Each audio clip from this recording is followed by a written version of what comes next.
tayo mapupuspos.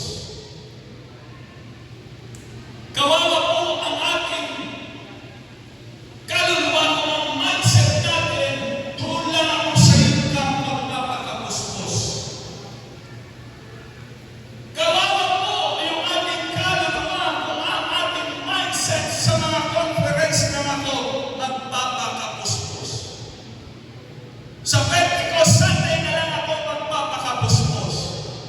Kawawa ka dahil pagkatapos nito, isang taon na naman bago ka mapuspos. Kasi ano namatay ka nga hanggang napuspos? Hello?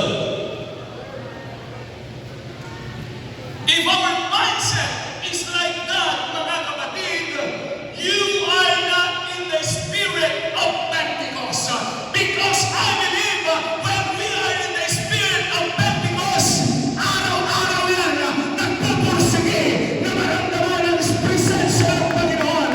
Araw-araw, sa kanyang pananalangin, nagkikisal yan, nakausapin siya ng Panginoon. Araw-araw yan, na siya'y nagpupuri, mararamdaman niya ang presensya ng Diyos. If we have the spirit of Pentecost, praise God.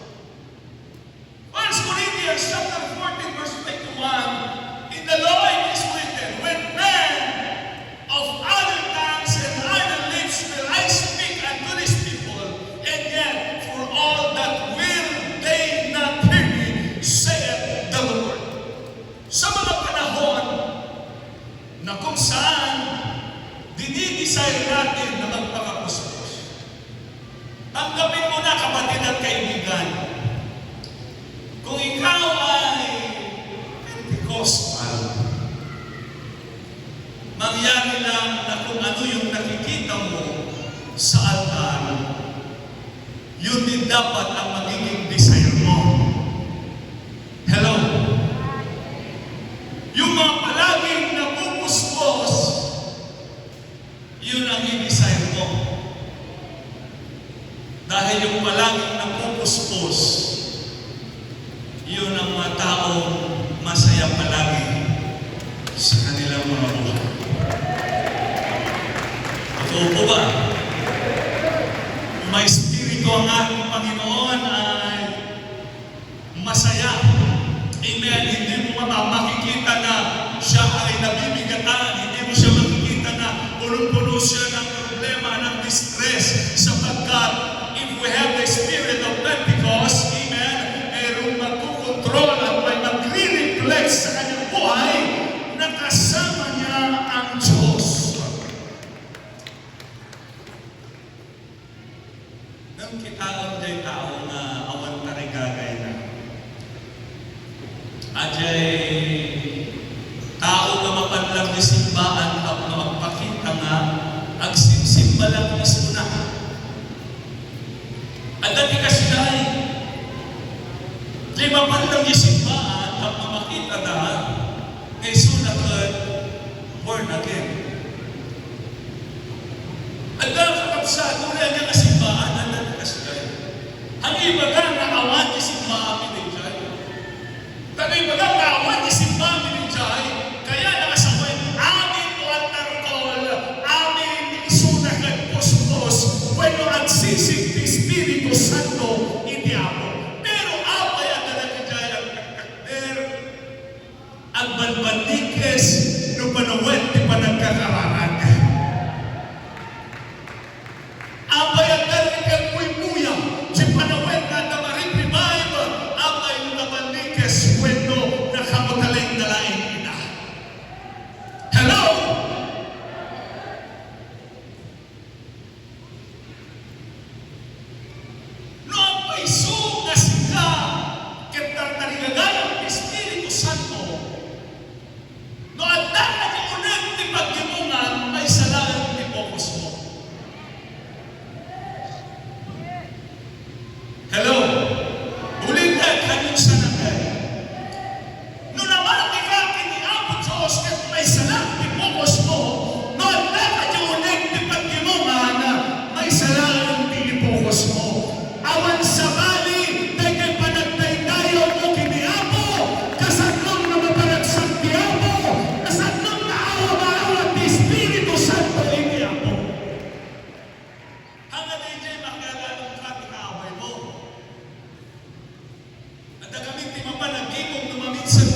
nagsisimbahan ka siya. Tagalabugan, na kay matagsaktan, dahil kayo kinagpaiswanan na lang. Nga numadamati pa nagigimong kakabsat at nalagigay sa anda nga mapakaling.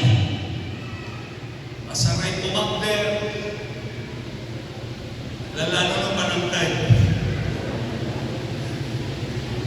Granada na yung excuse.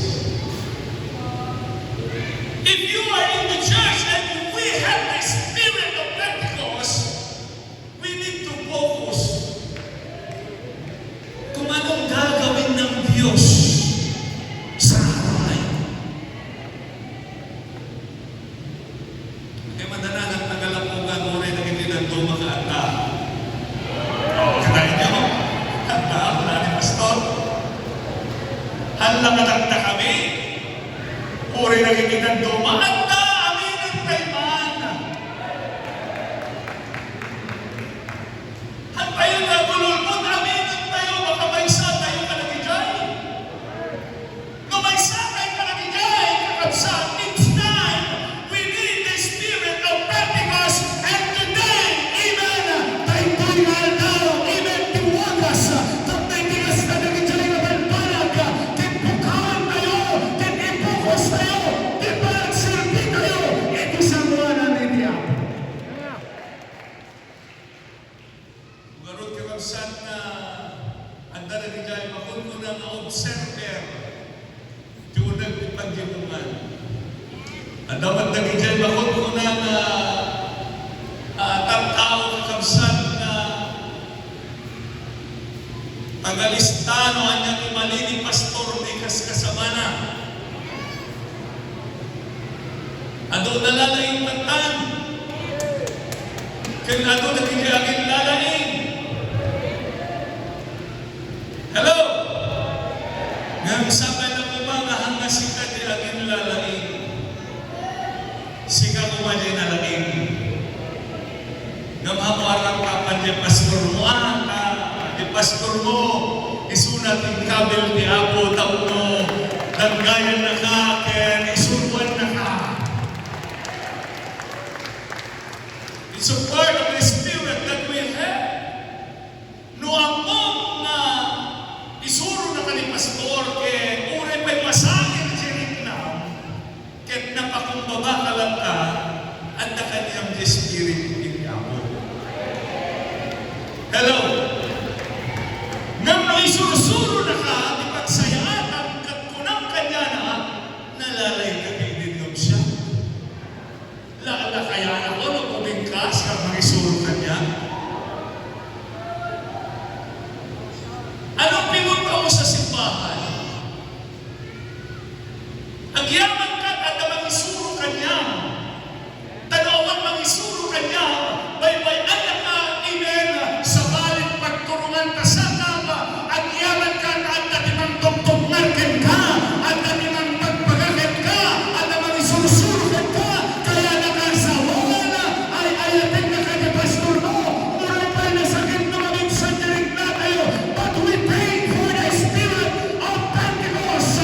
Mga kapatid at kaibigan, naniniwala ako na kapag tayo pinagkaisa sa Espiritu ng Diyos, anumang katuruan yan, anumang mga koreksyon yan, magsasabi pa rin tayo, praise the Lord!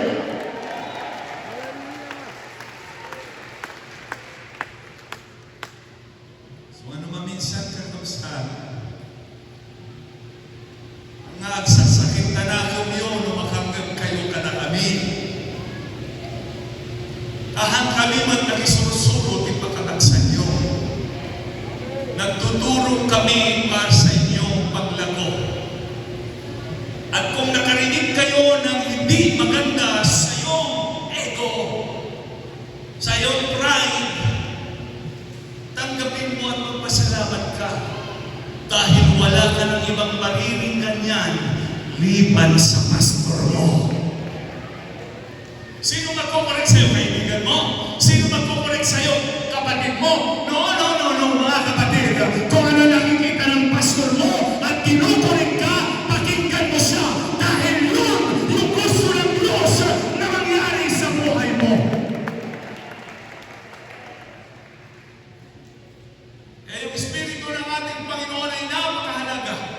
We need the spirit of Pentecost in our life, mga kapatid. Believers, amen, na mayroong experience sa tinatawag na baptism of the Holy Spirit, nagkakaroon yan ng masaganang buhay, nagkakaroon yan ng magandang buhay. It is because the Spirit of the Lord, yun yung nagbibigay sa kanya ng kasaganaan, yun yung nagbibigay sa kanya ng joy, yun yung nagbibigay sa kanya na siya'y magpursige at magpatuloy sa kanyang paglilingkod. Kaya sa bawat buhay natin, mga kapatid, may kanya-kanya tayong pamamaraan at may kanya-kanya din tayong nararanasan. But right now, amen, in our first lecture, binanggit doon na kung saan tayo ay mauhaw sa Espiritu ng ating Panginoon. Bilang isang mananampalataya, walang rason na hindi natin asamin yung bagay na yan. Nananaginip na kumakain, nananaginip na umiinom. Sa buhay natin, mga kapatid, yun yung asamin natin. Dahil kung patungkol sa kaharian ng Panginoon, kung patungkol, mga kapatid, amen, sa pagpapala ng Panginoon, kung patungkol sa mga kalangit, amen, hallelujah, doon natin asamin dahil yun po yung unang bagay na gusto ng Diyos na mangyari sa ating mga buhay. Kaya bilang isang mananampalataya, amen, lagi natin tatandaan, meron pong Espiritu ang Diyos na siyang kumukukup sa atin. Meron ang Espiritu ng ating Panginoon, amen, na magkukontrol sa atin. Sa bawat buhay ng isang mananampalataya, lagi natin nasamin yung Espiritu ng Diyos sa ating mga buhay. Dahil yan, yung bagay na kung saan tayo ay lalakas, tayo ay magpapatuloy sa ating paglilingkod sa ating Panginoon.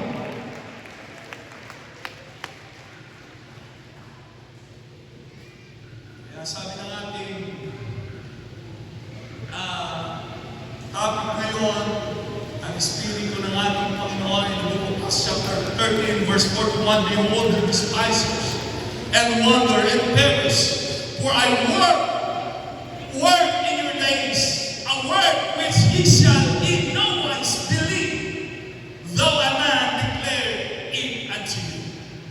Maraming nagsasabi, tanggap ko ng Espiritu ng Panginoon. Matagal na ako naglilingkod, pastor. Puspos na ako sa Espiritu ng Panginoon. Hindi mo nadadala yan sa katandaan. Hindi ibig sabihin matanda